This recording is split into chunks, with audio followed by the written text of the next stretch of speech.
Welcome to Samba Samba. Enjoy the video. In this video, I will explain how to replace your Chevy Cruze turbo. First, ensure your vehicle is cool and on a level surface.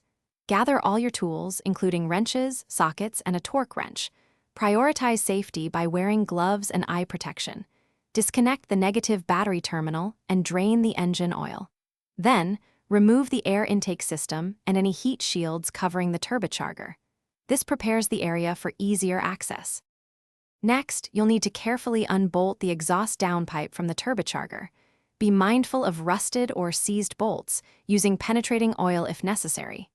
Then, disconnect the oil feed and return lines, along with the coolant lines. Have a drain pan ready to catch any fluid spills. Finally, locate and remove the bolts securing the turbocharger to the engine manifold. Keep track of all hardware for reinstallation. With all connections removed, you can now carefully extract the old turbocharger from its mounting position.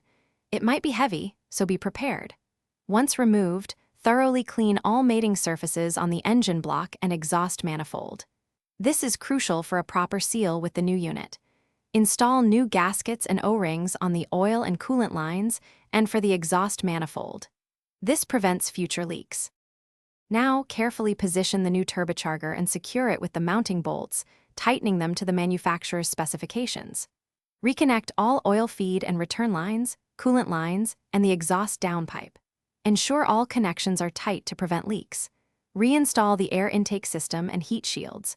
Refill the engine with fresh oil and coolant, then start the engine and check for any leaks or unusual noises.